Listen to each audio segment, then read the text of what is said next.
Hi, how you going? It's Dave once again here at the MRMA TV studios. Can you believe it? 2 weeks in a row. I don't think Max can believe it either. The reason being I had 3 weeks off prior to last week. But anyway, arrived last week, did an impromptu lesson with Mr. Paul Harradine. Hadn't seen Paul for ages, so it was really good to catch up. Paul had just dropped by to pay a visit and he was a part of my TV show. And guess what? Tonight, another fellow MRMA student who I haven't seen for ages, sometimes known as Tass when you forget his name, but known to his family and friends and me now, after he told me it's Nas. It's Nas. He'll be on later to talk about some current affairs. I just need to take a step back 7 days. Max said, Dave, great lesson. He said, awesome lesson. He said, Dave, I've been critiquing students for, 300 to 400 years in the industry. I'm not quite sure. It's been a long time. And he said to me, but tonight, he said, I have to say it now. Your lesson is the best ever TV lesson that I've ever seen from any student here at MRMA tonight. Yep, it was the best one he'd ever seen. It was the first one, that doesn't matter. It was still the best. And for Max to say that, that was a touching moment. It brought us closer together. And Max, I want to say this in front of everyone. I know you'll have a packed playback room at the moment, but mate, it touched me here, and I love you for it, brother. I did get in a little bit of trouble last week, only a little bit, about that much, from Max for not having a script. And I really took that on board, Max, and I prepared well for this week. And then I forgot to bring anything in except for a DVD disc, which will come in handy because I can record this show, and that's really basically why you're seeing this show at the moment. But wait, Max, look what I did in the meantime. Once I got here, ripped this out of my diary, wrote a few notes there. So it's still going to be a professional lesson, Max, and I think that's the important thing, isn't it? Just shake your head with me, Max. Yeah, follow it. That's good, Max. Yep, that's good. And just to make you aware of how the lesson will go. Now, there will be times where I will refer to the cheat sheet, if that's what we can call it. We'll call it the cheat sheet. So this is what will happen, okay? I will speak about a certain subject and I will conclude talking about that subject. Then I will proceed to refer to my cheat sheet, and this is what will happen. Right, I've spoken about last week's Max, Paul and me, best ever.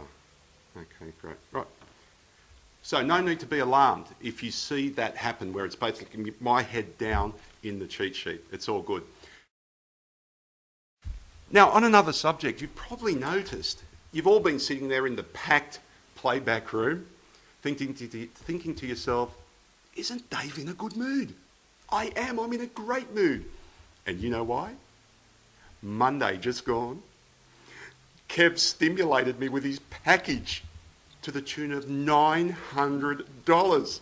I tell you what, it's enough to almost, but not quite, make me vote Labor. Thanks for the stimulation, Kev. All right, it's time for a quick break. Then Tass, also known as Nas, will be on to talk current affairs. See you soon. Yeah, so I've already explained that we're still going to look professional. So Max is fine because I've got the cheat sheet here. Okay, that's, so there's not a problem that... Quite a detailed cheat sheet, Max. You should have a look at it. Oh, well, Max it's a work of art. He had a look earlier, but just to remind you, Max, that's what it looks like. And all in uppercase as well, because it is in uppercase, yes. I'm a clear communicator, Tass known as Nas. A couple of things, mate. Great to catch up with you again. It's been a long time, Dave. It's been a while last year, sometime. Last year sometime it would have been, just prior to Christmas. Yeah. I did see you on the ad. Congratulations. You were someone's lover. Female.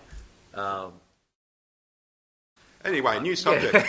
Just one thing before we go any further. Nas always had the shorter hair last time I saw him. And you got the longer hair going there, and you're almost looking like a pretty boy like me. I think soon he'll be putting product in his hair. I'm glad you pointed that out, because when I was heading out, I was thinking, gel or no gel? Then I looked at the sky, it was raining, and I thought, if I put gel in it, it's probably going to get wet anyway. Yeah. No point. So no gel. No greys whatsoever. Oh, no. Plenty of greys. Gel. I found one, Dave. I found one. And I rushed to the barber and I said, mate, get this thing out. Yeah. Was his So name he Ali? did. No, it was close though. No. It was Ibrahim. Close. Close barber. Anyway, cheat sheet. Taz, in the news at the moment. Excuse me. Yeah. Oh. You got a case of the swine flu, mate. Oh, red swine goes to my head. The swine flu. What's going on? Well, I think we're going to catch it. Excuse me, as well. Well, funnily enough, just prior to your arrival, It's not funny, mate. It's a flu. It's killing people. I was having a chat with Max. It's bird flu, then the swine flu, mad cow. What's next? What's happening in this world, mate? And what did Max say? Because he's a much learned man, been in the industry 600 to 700 years. He's seen it all. He ignored me. Oh, hang on. Have you been away for a while? I was here last week, much like yourself. Yeah. This is my second consecutive lesson in about... Oh, hang on. We're getting to the source of this. How long 4 or were 5 you away months. before that? I would have been here in January. Yeah, so... It's all making sense, Max. You deserve to be snubbed, boy. I do. I did apologise, though. Anzac Day. Did you play 2-up at all? Get into it? Anything like No, that? I didn't. I actually, this is probably very embarrassing to admit, I slept all day on Anzac Day. Yeah. Un-Australian. It is indeed. That said, I hosted Anzac Day. I hosted 2-up on Anzac Day. How was that? It was scary. And as I said in last week's show, I'd never played 2-up before, Right. let alone host it. But my bluffing skills came to the fore. I tell you what, and I bluffed it big time for 4 hours. But I had a ball, Nas. It was so much fun, very physically demanding. And I know how you feel about sleeping all day because I slept from about 8 o'clock Saturday night because I was stuffed. So I'm intrigued I consider myself a professional bull artist. Good at it too. How do you bluff for 4 hours, though? That's a long time to bluff. Okay, baffle them with BS. And the important thing is to have a microphone that's turned up really loud. Because you get a lot of hecklers, more so with 2-up. And when you've got a microphone and you've got a loud speaker system, you win out every time. I can't hear a word they're saying. Would you ever consider using the microphone to bash them over the head? The hecklers, that is. It's funny you say that because, look, amazing as it may sound, there are a lot of inebriated young people there. And more mature people who should know better. And I did at times fear for my safety. Because I'm big, I'm strong, I'm muscly. That you are. But I'm just the marshmallow. Look at his forearms. I'm just the massive. Have a look at those. Nas, I'm just the marshmallow. On that note, great to see you again, pal. Good to see you as well, Absolute my friend. pleasure. Lovely to see you again. No gel. No gel. It's not you to be a pretty boy. No, it's not. It's definitely me to be a pretty boy. See you later.